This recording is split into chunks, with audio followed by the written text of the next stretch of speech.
ప్రారంభంలో నేను పాడుతూ సంభవామి యుగే యుగే అన్నాం. ఇది సంస్కృతం.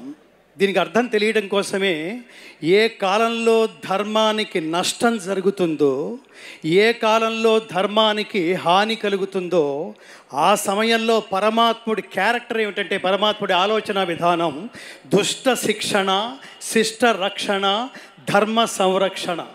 దీన్ని నిలబెట్టేందుకు పరమాత్ముడు ఒక అవతారం తీసుకుంటాడు, కొన్ని సోల్స్లోకి ప్రవేశిస్తాడు.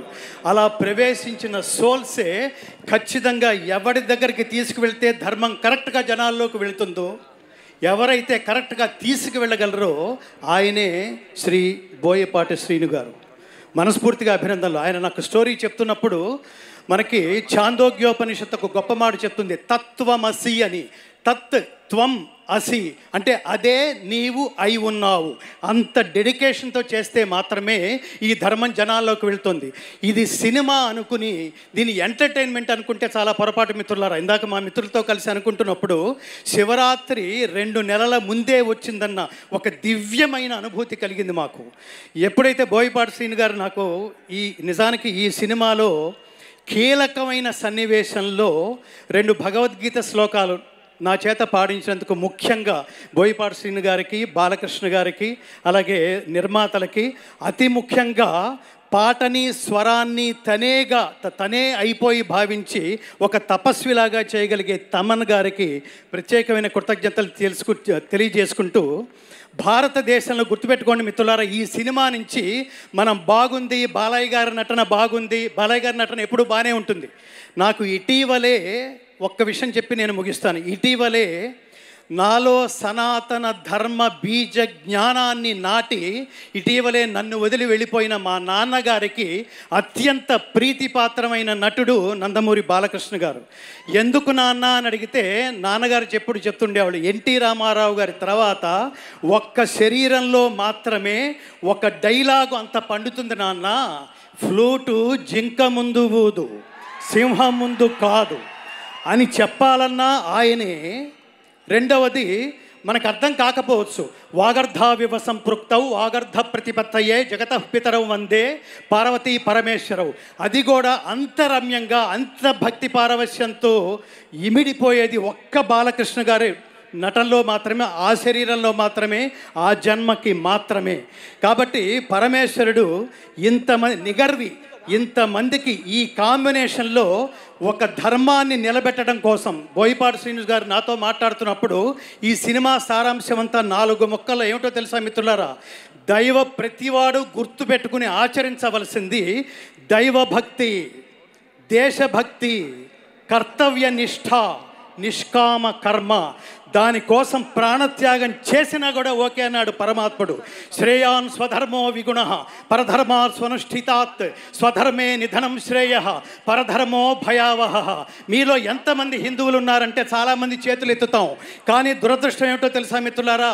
కాశ్మీర్లో ఇటీవల పాయింట్ బ్లాంక్లో గన్ పెట్టి నువ్వు హిందువా అని అడిగితే నేను హిందువునే అని చెబితే 26 మందిని చూస్తుండగా కాల్చిపారేశారంటే సనాతన ధర్మానికి కేంద్ర బిందువైన భారతదేశం, రాముడు పుట్టిన దేశం, కృష్ణుడి పుట్టిన దేశం, ధర్మం ప్రపంచానికి పంచిపెట్టబడిన ఈ దేశంలో హిందువా అని అడిగి మరీ చంపేశారంటే హిందువులు ఉన్నట్టా లేనట్టా?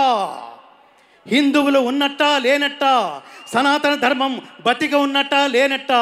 ఈ ప్రశ్నలకి సమాధానమే మనలో ఉన్న సనాతన ధర్మాన్ని, సనాతన ధర్మ తత్వాన్ని జాగృతం చేయడం కోసమే మన మధ్యలోకి తీసుకొస్తున్న ఈ త్రిమూర్తులు బాలకృష్ణ గారు, అలాగే ఈ చిత్ర దర్శకులు బోయపాటి శ్రీను గారు, ఆచంట నిర్మాతలు, ఈ త్రిమూర్తులు వీటికి ఒక సోల్ లాంటి తమన్ గారు. మనం గుర్తుపెట్టుకోవాల్సిన బాధ్యత ఇక్కడ చప్పట్లు కొట్టి వెళ్ళిపోవటం కాదు. ఈ సినిమా నా దృష్టిలో ఎంటర్టైన్మెంట్ విత్ ఎన్లైటన్మెంట్, అంటే వినోదంతో కూడిన ఆత్మజ్ఞానం. కోట్ల సినిమాలు వస్తే అలాంటి వాటిలో ఇలాంటి సినిమాలు రేరెస్ట్గా ఉంటాయి మిత్రులారా. దీన్ని అర్థం చేసుకోవడానికి ప్రయత్నిద్దాం, ఈ సినిమా తత్వాన్ని దీన్ని ఆచరించడానికి ప్రయత్నిద్దాం. భగవద్గీత అంటే మతం కాదు, నా చేత అది పాడించారు. భగవద్గీత అంటే మతం కాదు, జ్ఞానం. భగవద్గీత అంటే జీవన గీత, మరణ గీత కాదు. భగవద్గీత అంటే ఉన్నత వ్యక్తిత్వ వికాస బోధనం, ఉత్తమ జీవన విధాన మార్గం. గీత నేర్చుకుంటే రాత మార్చుకున్నట్టే. అది ఈ సినిమా సారాంశం. కాబట్టి అందరం సనాతన ధర్మజ్యోతులై ప్రతి ఇంటి నుంచి ఒక్కొక్క వివేకానంద సృష్టి జరగాలంటే ఈ సినిమాని అర్థం చేసుకుని ఆచరించే లక్ష్యంతో ఈ సినిమాకి దయచేసి రండి. ఇది తప్పకుండా నా దృష్టిలో ఇది మనుషులు సెలెక్ట్ చేసుకున్న సినిమా కాదు మిత్రులారా, మనుషులు తయారు చేసుకున్న కథ కూడా కాదు, పరమాత్మ ఎంచుకున్న యూనిట్ వీళ్ళు. ఈ సినిమాలో పనిచేసిన ప్రతి ఒక్కళ్ళకి, ఈ సినిమాలో వెండి తెర మీద వెండి తెర వెనక కనిపించే ప్రతి ఒక్కళ్ళు యోగం అంటాం దాన్ని, అదృష్టం అంటే లౌకికమైంది, యోగం. వీళ్ళు కారణ జన్ములు. ఇలాంటి సినిమాలు మళ్ళీ మళ్ళీ మళ్ళీ మళ్ళీ రావాలని, ఇలాంటి సినిమాలు కరెక్ట్గా లైన్లో నాకు అనిపిస్తోంది ఈ ఆవేశంలో. ఇట్లాంటి సినిమాలు బోయపాటి శ్రీను గారి దర్శకత్వంలో లైన్లో 10 సినిమాలు వస్తే భారతదేశంలో సనాతన ధర్మం సెటరేట్ అయిపోతుంది మిత్రులారా.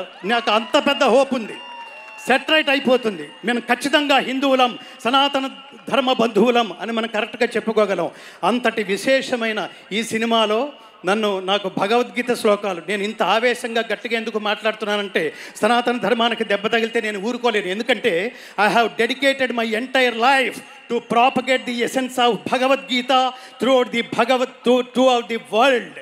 ప్రపంచానికి భగవద్గీత సారాంశాన్ని, స్వార్థరహిత ఉత్తమ సమాజం నిర్మించబడడానికి భగవద్గీత ప్రచారమే నా జీవితంగా మలుచుకున్న వ్యక్తిగా బాధ్యతగా ఈ వేదిక మీద నేను మాట్లాడే అవకాశం ఇచ్చినందుకు, భగవద్గీత శ్లోకాలు నా చేత ఈ సినిమాలో ఒక కీలకమైన సందర్భం కోసం నా చేత పాడించినందుకు ముఖ్యంగా తమన్ గారికి నేను ప్రత్యేకమైన కృతజ్ఞతలు తెలియజేసుకుంటూ, జై బాలయ్య, జై బాలయ్య. ఇందాక ఒక పాటలో పాటంతా ఒక ఎత్తు, ఆయన ఓం నమ శివాయ అని ఆ గొంతులో మాత్రమే శ్లోకం పండుతుంది మిత్రులారా. శతాయుష్మాన్ భవ, శతమానం భవతి, శతాయు పురుష శతేంద్రియ ఆయుష్యేవేంద్రియే ప్రతిష్టతి, సంపూర్ణ పరమాత్మానుగ్రహ ప్రాప్తిరస్తు. అందరూ చెప్పండి, జై శ్రీరామ్, జై శ్రీకృష్ణ, ఓం నమ శివాయ, భారత్ మాతాకి. ధర్మం అంటే సర్వజన బంధువే హిందువు. హిందువు అనేది మతం కాదు మిత్రులారా. ఇది గుర్తుపెట్టుకుని అందరినీ కలుపుకుంటూ సనాతన ధర్మజ్యోతులై ప్రకాశింతురుగాక. జై శ్రీకృష్ణ. సర్వే జనా సుఖినో భవంతు.